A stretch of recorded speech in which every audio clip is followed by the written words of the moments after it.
अस्सलाम वालेकुम everyone, welcome back to my YouTube channel. I hope आप लोग ठीक होंगे, खुश होंगे और बहुत मज़े में होंगे। तो भाई क्या हो रहा है, और जैसा कि आप लोगों को यहाँ नज़र आ रहा होगा, बड़ी ही मज़ेदार सी कड़ी बन रही है। काफ़ी टाइम हो गया था कड़ी नहीं बनाई थी हमने, तो बस इसलिए हमने सोचा कि क्यों ना कड़ी बना ली जाए। और कड़ी जैसा कि हम लोगों ने कई बार आप लोगों को बताया भी है, हम लस्सी की बनाते हैं, दही की नहीं। लस्सी की कड़ी ज़्यादा मज़ेदार बनती है बनिस्बत दही से, क्योंकि लस्सी थोड़ी सी खट्टी खट्टी सी होती है और हमें थोड़ी सी खट्टी ही कड़ी पसंद है, और जो कि बहुत मज़ेदार बनती है। खैर, यहाँ पे ये देखें, इस तरह से हम लोगों ने बेसन इसमें ऐड करके इसको पकने के लिए छोड़ दिया था, और मसाला हमने बाद में भून के इसके अंदर ऐड कर दिया था। हमारे यहाँ ऐसे ही बनाई जाती है, और हमने तो ऐसे ही सीखी और ऐसे ही बनाते हैं कि मसाला यूँ कर दिया, भून भान के इसके अंदर डाल देते हैं, और बस ये फिर थोड़ी देर और पकती है। दोनों चीज़ें मिक्स हो जाती हैं अच्छी तरह से, जब तक कि हम लोग इसमें पकौड़ों की तैयारी करके पकौड़े बनाना शुरू करके डालना शुरू नहीं कर देते। ये पकती ही रहती है, चूल्हे पर ही रहती है जी, क्योंकि थोड़ी सी मतलब लिक्विड फॉर्म में होती है तो पक पक के गाढ़ी हो जाती है। और पकौड़े डालने से और ज़्यादा थोड़ी सी थिक हो जाती है, लेकिन इसलिए हम थोड़ी सी इसको रनी ही रखते हैं ताकि इसमें पकौड़े डालने से थोड़ी सी थिकनेस आई जाए। और बस यहाँ हम बना रहे हैं पकोड़ों का मिक्सचर, वैसे ही जैसे हम खाने के लिए बनाते हैं सेम वैसे ही बनाते हैं। सब कुछ डालते हैं, मतलब सारी चीज़ें ऐड करते हैं। जी हाँ, सब कुछ, हरी मिर्चें वगैरह भी काट के डाल दी जाती हैं, और बारीक बारीक आलू भी काट के डाल दी जाती है। इसी तरह से प्याज काफ़ी ज़्यादा ऐड की जाती है, और वो प्याज वाले और आलू वाले पकौड़े तो वाह वाह वाह क्या मज़ेदार बनते हैं भाई। वो तो ऐसे ही खा लिए जाते हैं, कड़ी में तो जो मज़ा आना ही है उनका, लेकिन ये लोग ऐसे भी नहीं छोड़ते और एक्स्ट्रा ही शुक्र है बनाए जाते हैं। शुरू से ये हाल है हम लोगों का कि एक्स्ट्रा बनते ताकि बच्चे भी आराम से इंजॉय कर लें, खा लें। दो दो चार चार तो सबने खाने ही होते हैं। और फिर आलू की चिप्स, ये मेरी होती हैं फेवरेट, ये मैं लाजमी बनाती हूँ, आलू की चिप्स वगैरह इसमें ऐड करके। जी बस यहाँ मैंने ही कड़ी वगैरह बनाई थी, और मैं ही यहाँ बैठी हुई पकोड़े भी बना रही हूँ, और मामा बाकी अपने कुछ काम करनी थी, तो मैंने कहा कि चलें किचन की जिम्मेदारी मैं ले लेती हूँ। वैसे तो मेरी ही होती है, लेकिन कभी कभी मिल बांट के हम लोग कर लेते हैं काम। तो खैर ये खुद ही ज़्यादा शौक से कर लेती है, लेकिन खैर पकौड़े वगैरह निकालने का से वैसे ही बहुत शौक है। फ्राई करने वाली चीज़ों का तो बहुत ही शौक रहता है, खुद ही घुस जाती है कि भाई ये मैंने करना है, ये मैंने करना है। अरे करो भाई। जी बस हमारी कड़ी ऑलमोस्ट बन गई थी, हमने पकोड़े भी बना बना के साथ ऐड कर दिए थे, और लास्ट में रह गया था हमारे तड़का। हाँ जी, और बाद में कड़ी को जो तड़का लगाया जाता है, कड़ी पत्ते और ये रेड चिली जो होती है गोल वाली, ये और ज़ीरा, इन तीनों चारों चीज़ों का जो बाद में भगाड़ लगाया जाता है क्या मज़ा आता है। इसका छन से आवाज़ जो आती है वो तो बहुत ही फेवरेट आवाज़ है, आवाज़ मज़े की आती है। और खैर जी, ये शाम का टाइम है, मैंने दोपहर में खाना नहीं खाया था, और मैंने बनाया था अपने लिए आलू का पराठा। जैसा कि मैंने आपको बताया था, हमारा सैंडविच में से एक पराठे, हाँ एक दिन पहले बनाया था, एक पराठे का मिक्सचर रह गया था, तो मैंने अपने लिए बना लिया था अगले दिन। इसलिए मैंने कड़ी खाई ही नहीं थी, मैंने बस यही खाया था शाम में चाय के साथ। तो बस मैंने ये एंजॉय किया था, और बाकी इन लोगों ने तो खाना खा ही लिया था। भाई कहती मेरा तो कड़ी पका के दिल भर गया। पकौड़े वगैरह इसने ज़रूर खा लिए थे, हाँ। और पकौड़े खाने के बाद फिर इसने अपना ये आलू का पराठा बना लिया था, फिर इसने ये खा लिया। रात में खाई थी रोटी थोड़ी सी, बिल्कुल चेक की थी इसने कड़ी, वरना इसने नहीं खाई थी, पका के कह रही थी बस। जी, और ये अगले दिन का व्लॉग है, और हम नाश्ते में हमने मंगवाई थी हलवा पूड़ी, जो कि हमारे यहाँ मतलब कि हमारे करीब है एक बेकरी है बड़ी सी, उस वहाँ से मिलती है, बहुत काफ़ी मशहूर हैं और अच्छी मिलती है। उसमें 2-3 तरह के चने और ये सालन वगैरह साथ में होते हैं, हलवा था और अचार भी था। अचार इनका बहुत मज़े का था, मुझे नहीं पसंद आया था। ये अचार बहुत कम खाती है, इसको इसलिए नहीं अच्छा लगता। नहीं, दरअसल वो सिरके वाला था अचार, तो शायद इसलिए नहीं अच्छा लगा। हाँ, तो अचार यहाँ पे अमूमन सिरके वाले ही दिए जाते हैं, इसमें गाजरें थी और प्याज वगैरह ऐड किया हुआ था। यही 2 अचार दिए जाते हैं, इस तरह की 2 चीज़ें मिक्स करके ना अचार दे दिया जाता। साथ में 2 तरह के छोले थे, छोलों का सालन था और हलवा था, आलू की तरकारी थी, और चनों का सालन तो बहुत ही मज़े का था, मुझे तो बहुत अच्छा लगा पूरी के साथ। जी बहुत मज़ा आया हमें गर्मा गर्म सा नाश्ता करके। मैं कहती हूँ कभी कभी इस तरह का भाई नाश्ता कर लेना चाहिए। जी हाँ, और फिर क्योंकि सुबह ही उठ जाते हैं और भूख लग रही होती है, तो नाश्ता तो फिर करना लाजमी बनता है ना। और फिर ये देखें जी, हमारे आ गए थे लेमन, इकट्ठे ही उठा के ले आए थे इनके, और एक साथ इतने सारे आ गए थे। तो फिर मैंने कहा चलो अब इनका क्या किया जाए। मैंने कहा चले भाई इनको धो धा के साफ़ पहले करते हैं।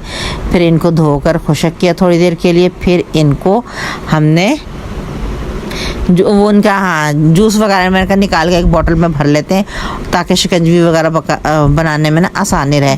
या क्यूब्स में मैंने कहा जमा देंगे, इसको बन जाएगी अच्छी खासी बर्फ़। एक क्यूब निकाला और आराम से आपका शरबत तैयार हो जाएगा।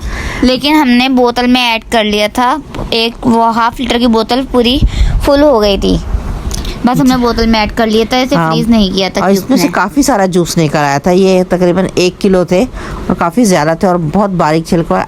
आजकल तो इनका सीज़न इतना है, जहाँ देखें ये बहुत ठेले भरे हुए नज़र आएंगे और अब अच्छे सस्ते मिल रहे हैं।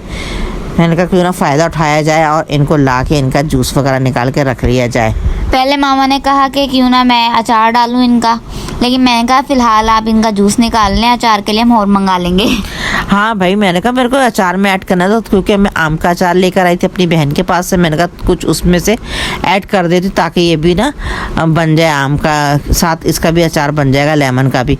लेकिन कहने लगे नहीं मामा, इस दफ़ा आप सारा ही इसका जूस निकाल लें और फिर अचार के लिए पापा से बोल के ना और मंगवा लेंगे। मैंने कहा चलो जैसे आपकी मर्ज़ी, ठीक है।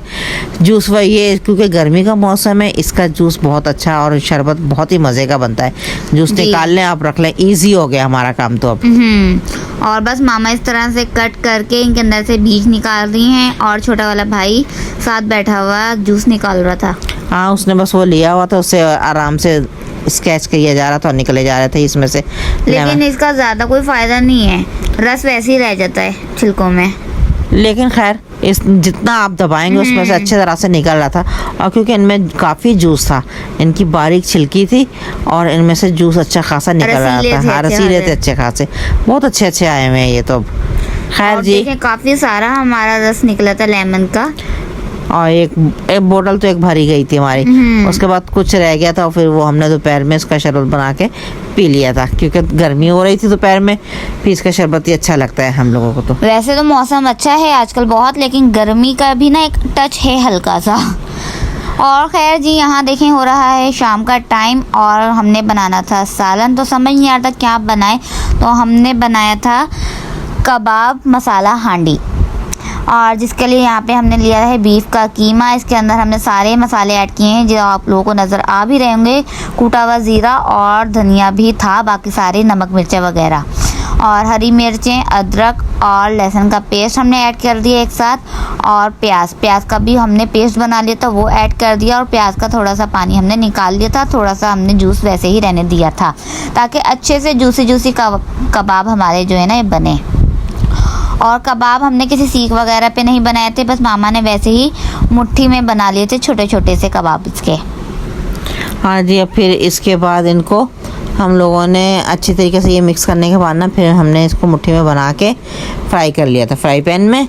और मसाला अलग से ग्रेवी तरह बना लिया था, उसमें दही वगैरह और टमाटर वगैरह सब पीस के डाल दिए थे हमने टमाटर जी। और इसमें मामा कह रही थी कि रंग थोड़ा हल्का हल्का लग रहा है इसका, तो मैंने इसमें कश्मीरी रेड चिली पाउडर भी ऐड कर दिया था लास्ट में, क्योंकि कलर ही बहुत मतलब कि जो है ना लाइट सा था। जबकि इतनी मतलब स्पाइसेस हमने डाली हैं, इतनी सारी हरी मिर्चें वगैरह भी हमने डाली हैं केक पीस के, लेकिन वो कलर आ ही नहीं रहा था। फिर भी मैंने कहा भाई मिर्ची कम ही रहे तो अच्छी बात है, क्योंकि इतनी तेज़ हो जाती हैं और ग्रेवी में भी मैंने कहा हो जाएंगी तेज़, तो फिर खाया भी नहीं जाएगा किसी से। फिर भी बहुत स्पाइसी बना था हमारा ये सालन। हाँ भाई, इन लोगों को अच्छा खाना का, ये स्पाइसी बहुत खाते सब। इसके पापा भाई वगैरह को ना तेज़ सी अच्छी लगती है, और मेरे को और इसको ज़रा सी कम जी। और यहाँ हमने मसाले की तैयारी शुरू कर दी है। यहाँ हमने सबसे पहले प्याज ऐड किया है। अच्छा, मैंने कुछ प्याज ऑमलेट कट किया था और कुछ मैंने पेस्ट बना लिया था, मतलब मोटा मोटा पेस्ट बना लिया था, दोनों को इस तरह मिक्स कर लिया। उसके अंदर फिर हमने लहसुन, अदरक, हरी मिर्चों का पेस्ट ऐड किया है। उसके बाद टमाटरों को भी हमने पेस्ट बना लिया था, ग्राइंड कर लिया था हमने, और फिर उसको भी मैंने ऐड कर दिया। अच्छा, हमने सारी चीज़ों की तैयारी ना लाइट जाने से पहले करी भी थी, और हमारी कुकिंग स्टार्ट हुई थी जब लाइट जा चुकी थी। तो किचन में अंधेरा था, तो ये मैं मोबाइल की टॉर्च के साथ ही मतलब काम अपना चला रही थी किसी भी तरह से, और बाद में ज़्यादा अंधेरा हो गया था तो मैंने वीडियो नहीं बनाई थी। और बस यहाँ देखें हमने सारे मसाले वगैरह इसमें ऐड किए हैं और पिसा हुआ गरम मसाला भी हमने साथ ही ऐड कर दिया, वरना हम हमेशा लास्ट में ऐड करते हैं, तो लेकिन मैंने इस बार साथ ही ऐड कर दिया है। बाकी नॉर्मली मसाले वगैरह वही हैं जो होते हैं। और यहाँ देखें हमारा अच्छा सा मसाला यहाँ भुन रहा है और लास्ट में मैं इसमें ऐड करूँगी दही। दही ऐड करने के बाद मैं इसमें थोड़ा सा पानी ऐड करूँगी और 5 मिनट के लिए तकरीबन पकने के लिए मैं छोड़ दूँगी कि अच्छी सी ग्रेवी बन जाएगी। बस उसके बाद फिर हमने बस कबाब अपने फ्राई करने हैं फ्राई पैन में। जब वो अच्छी तरीके से फ्राई हो जाएंगे फिर हम उन्हें स्मोक देंगे कोयले का और उसके बाद हम उसे ऐड कर देंगे अपने इस मसाले में। और अच्छा हमारा तो इरादा था कि हम जो है ना सिर्फ उन्हें ही स्मोक दें कबाब को और उसमें ऐड कर दें, लेकिन हमारे भाई साहब कह रहे थे कि बड़े भाई कह रहे थे कि इसे जब ऐड कर दें इसमें तब भी स्मोक देना। फिर हमने इसे 2 बार स्मोक दिया था। तो बस यहाँ देखें हमारा इस तरह से मसाला हो गया है रेडी। और बस हम इसमें मसाला हमने रेडी करके इसे छोड़ दिया था, मतलब कि बंद कर दिया था उसके नीचे फ्लेम, और कबाब भी हमारे फ्राई हो गए थे। तो फिर जब रात में लाइट आई थी तब हमने जाके इन्हें कहीं जो है ना वो किया था, मतलब ख़त्म किया था हमने अपना काम। और बस यहाँ देखिए हमारे तकरीबन इतने से कबाब बने हैं हमारे, मतलब कि फैमिली के हिसाब से रात के खाने के लिए। और बस फिर मैंने इन्हें फ्राई कर लिया था। और जैसा कि बताया कि भाई लाइट नहीं थी तो वीडियो में सही से नहीं बना सकी, इसलिए मैंने आपको पूरी रेसिपी बता दी है। जी हाँ, क्योंकि लाइट वालों ने शेड्यूल अपना चेंज कर लिया है। 2 दिन से उन्होंने अपने टाइम टेबल ही बिल्कुल चेंज कर दिया है। जिस टाइम पर आ रही होती थी अब उस टाइम पे जा रही होती है, और 3 से 4 बार तो ज़रूर दिन में बंद होती है, और वो भी 3 घंटे से 4 घंटे तक के। अब क्या किया जाए, शाम में तो काम का टाइम है, उसी टाइम ये बंद होती है लाइट बिल्कुल ही भाई। और बस ये देखें भाई रात में लाइट आई थी तो हमने इसमें अपने कबाब वगैरह ऐड कर दिए थे मसाले में। और हमारे 10 बजे का टाइम होगा, 10 साढ़े 10 का टाइम था ये जब लाइट आई थी। और इतने मज़े के कबाब बने थे, मेरे भाइयों ने तो वैसे ही खा लिए ना 1-2 मसाले में ऐड करने से पहले। इतने मज़े के लग रहे थे, स्मोक भी दिया हुआ था, तो वो कहते कि साथ पूरी पराठा हो ना इसके रायता, मज़ा ही आ जाए। लेने भाग रहे थे लेकिन मैंने फिर मना किया। मैंने कहा नहीं भाई, अभी रोटी मैंने बना ली है, इसके साथ ही खाओ। और उसके बाद मैंने कहा फिर किसी दिन दोबारा से नेक्स्ट टाइम बना के दूंगी, फिर पूरी पराठे के साथ खाना। वो भी मैंने कहा घर पर ही आपको तैयार करके दे दूंगी मैं। जी। और भाई मैं इसी के साथ अपने आज के इस मज़ेदार से ब्लॉग का करती हूँ एंड आप लोगों ने बताना है आप लोग हमारी ये आज की रेसिपी कैसी लगी। अगर रेसिपी पसंद आए तो इसे हमें ज़रूर कमेंट करके बताइएगा। और भाई हमारे चैनल को साथ ही साथ सब्सक्राइब कीजिए, बेल आइकन के बटन को क्लिक करना नहीं भूलिएगा। हमें अपनी दुआ में याद रखिएगा। Thank you for watching. अल्लाह हाफिज़, टाटा, बाय बाय।